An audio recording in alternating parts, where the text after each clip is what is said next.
I feel like one of those people I used to make fun of. Hello, it's me, Devin. I'm here today because I want to go over my top 10 movies of 2019. Remember last year when I said my favorite movie of the year was A Star is Born? I was such a moron. My actual favorite movie was The Favorite. 2019 was actually, I think, a really strong year for movies. If you had asked me in like July, I was like, this year is slow, there's really no good movies coming out. But then, boy, it really turned around, and the movies that came out were great.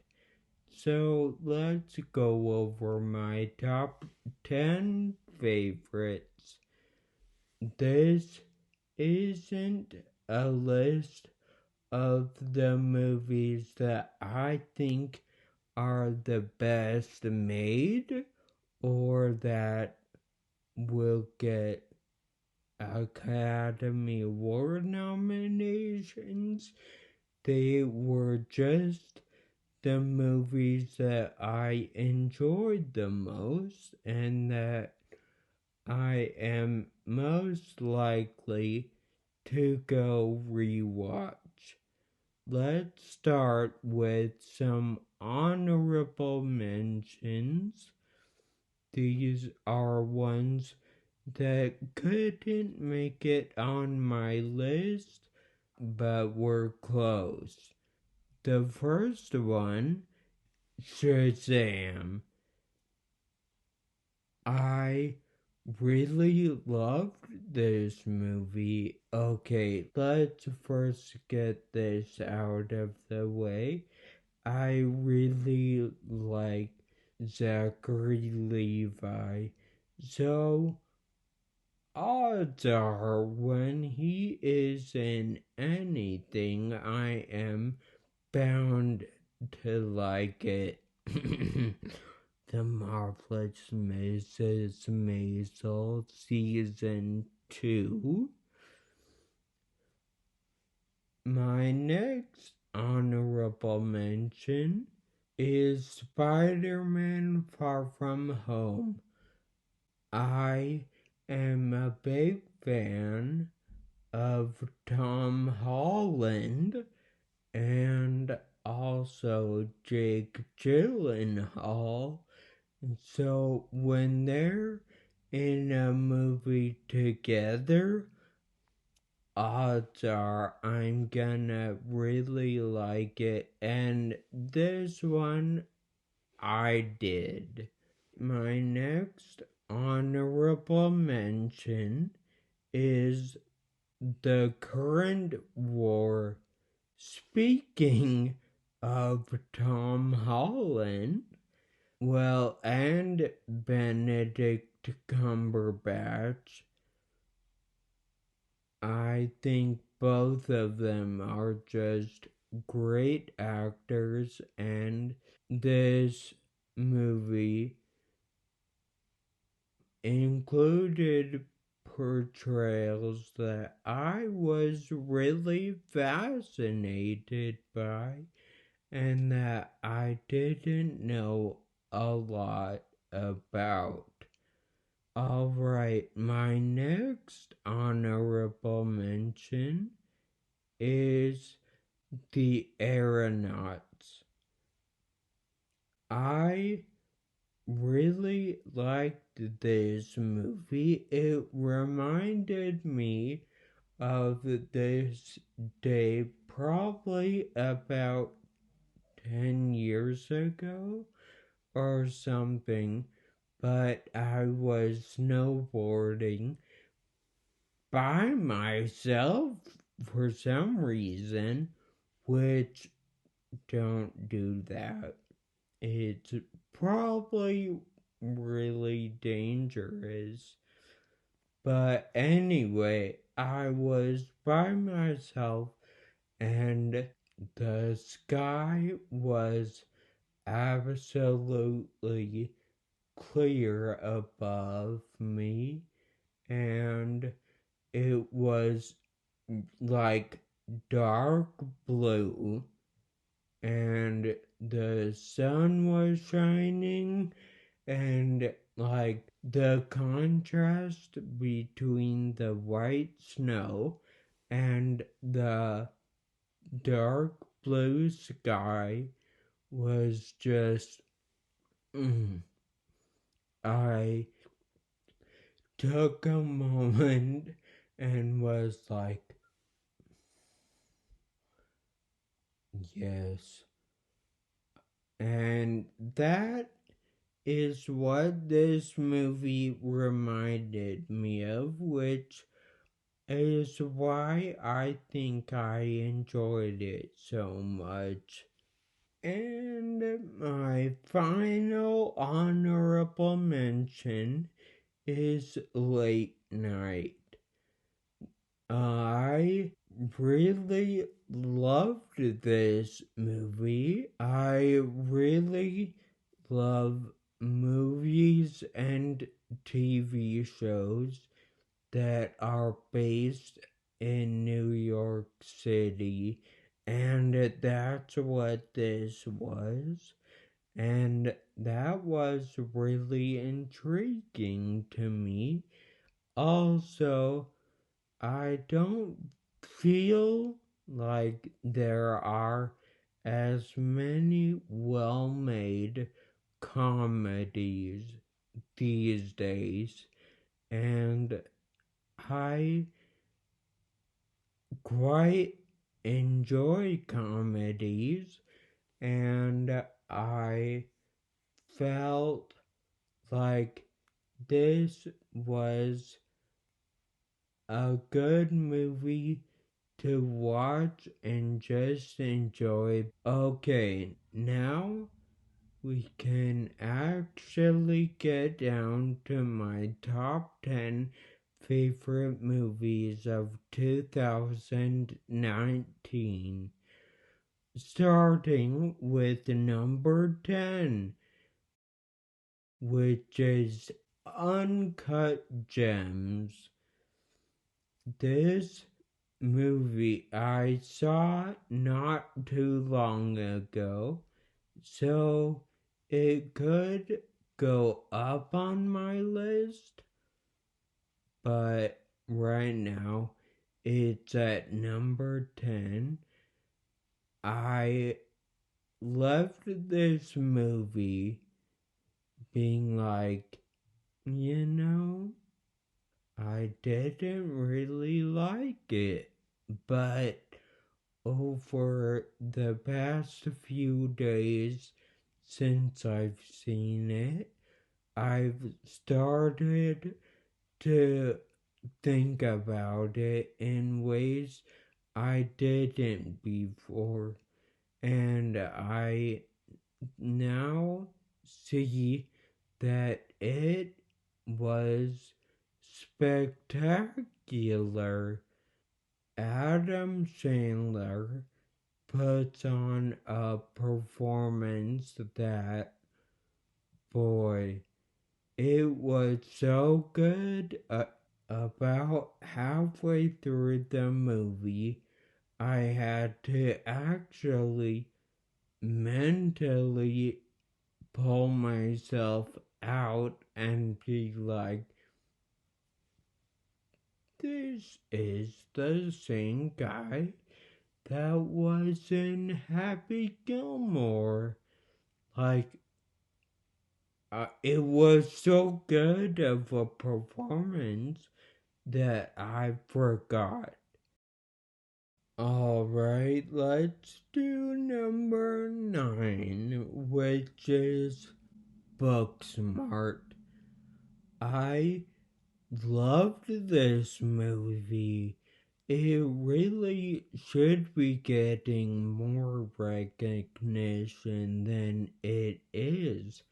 I think it is so good and so fun and happy, and like what I said about late night, how I feel like comedies are not really coming out lately. I totally think that in regards to this movie, Beanie Feldstein was so good in this role. I realize she's in her 20s, but she really pulls off playing a high school kid. Now on to number 8. Once Upon a Time in Hollywood.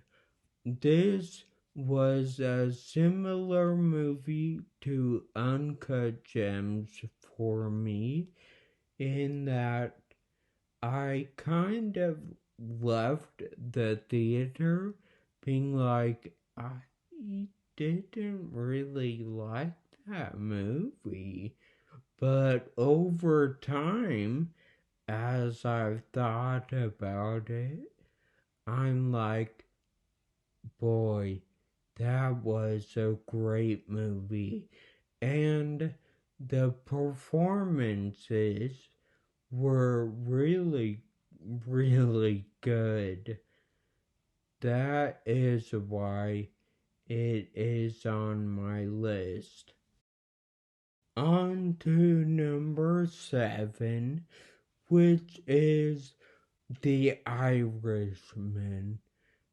I didn't love this movie as much as I think I should have, because I did think during the time while I was watching it, I watched it on Netflix, but I did think I should be watching this in a theater. I think it was made for a big screen, and so that is why I don't think I enjoyed it as much, but I really liked it because of the performances in it. De Niro, Pacino, and Pesci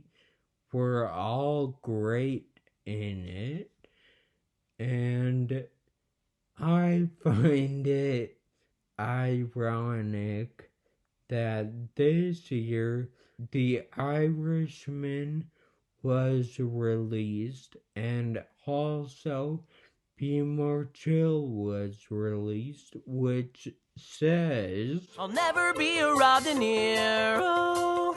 For me, Joe Pesci is fine. So that is funny, and part of the reason why I enjoyed it, actually.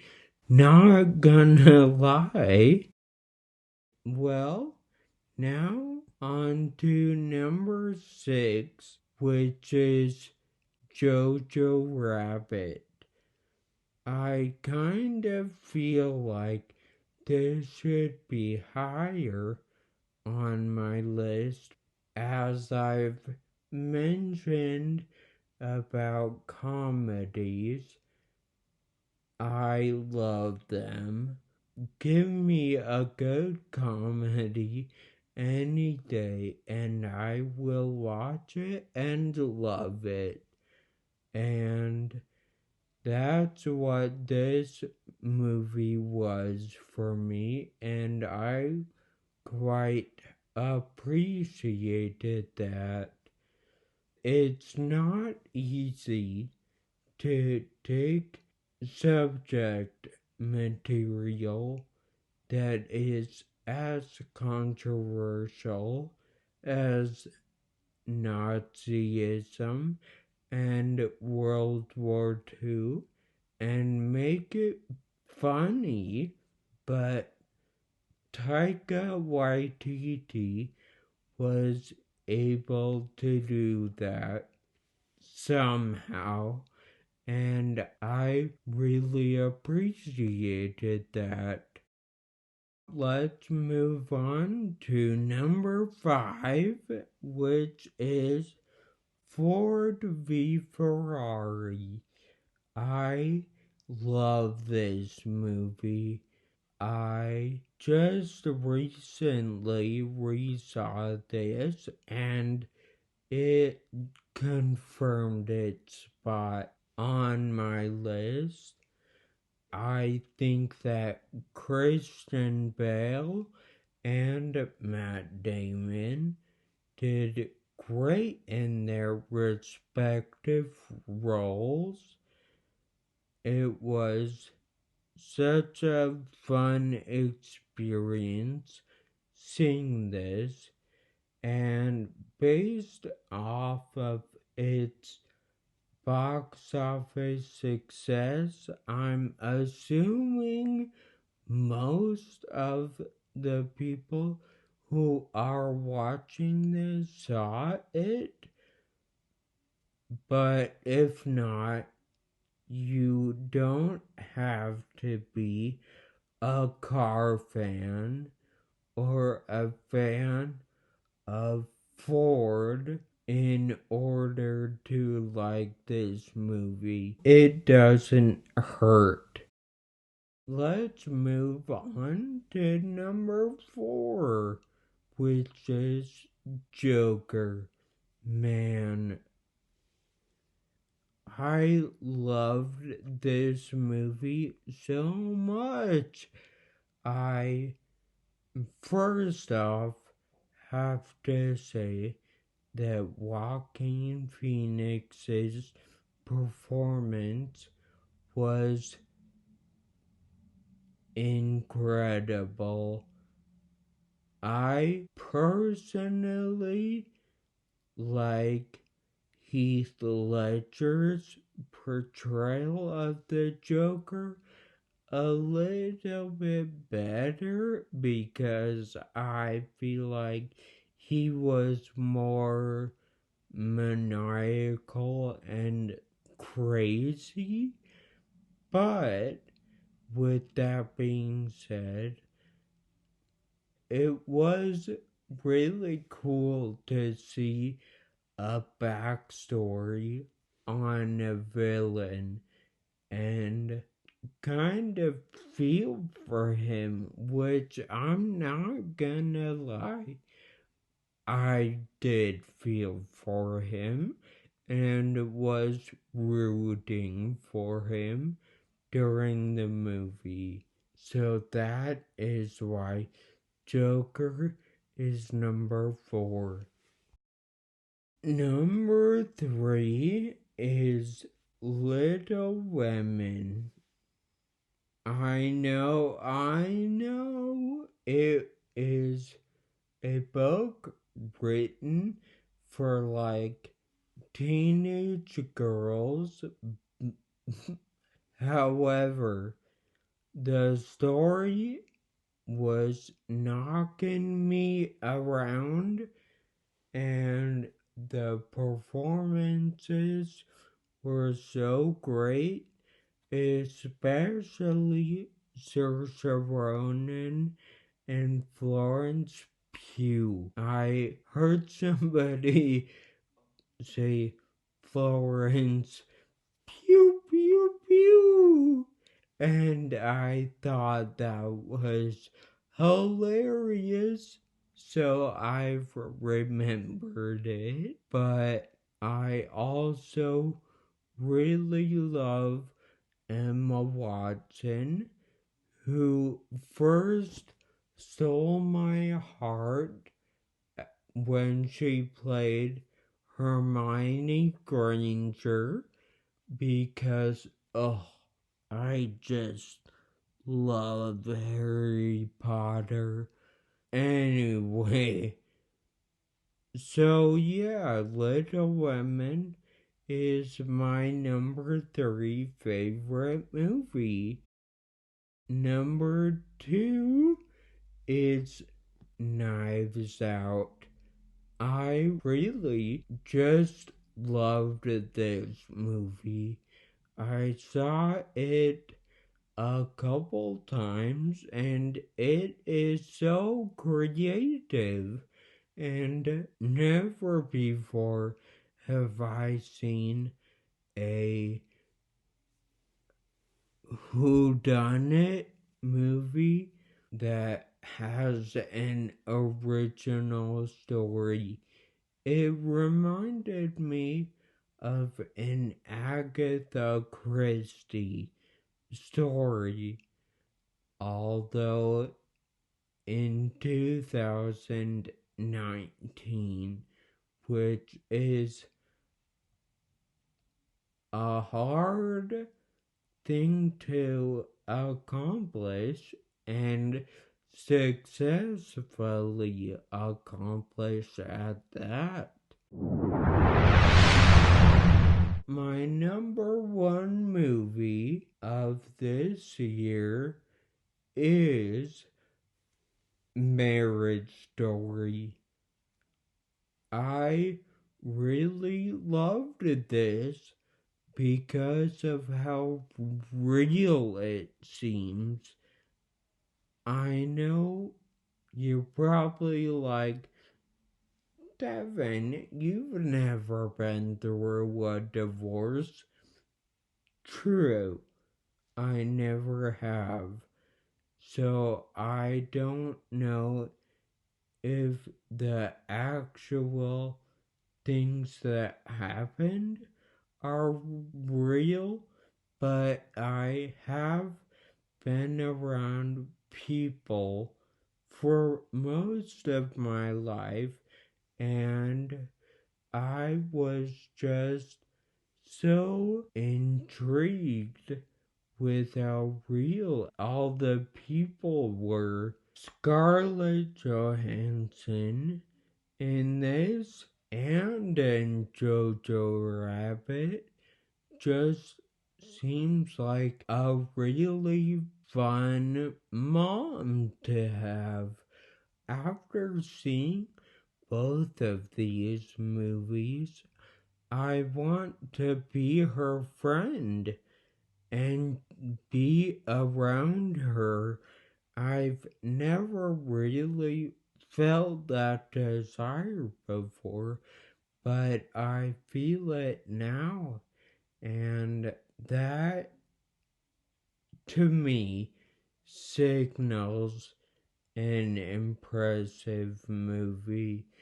And Adam Driver, man, he is really having quite the career with this and Black Klansman and The Report. And then Star Wars, man, he really is putting himself on the map, and I commend him for it. Also, real quick, let me just mention that the movie had Being Alive from Company in it. And if you know the story of that show and that song, it makes its placement in the movie a lot more heartbreaking and just sad. Well, anyway, this was my top 10. Well, really, my top 15 movies of 2019. Thank you all for watching. Have a good new year. We'll see ya.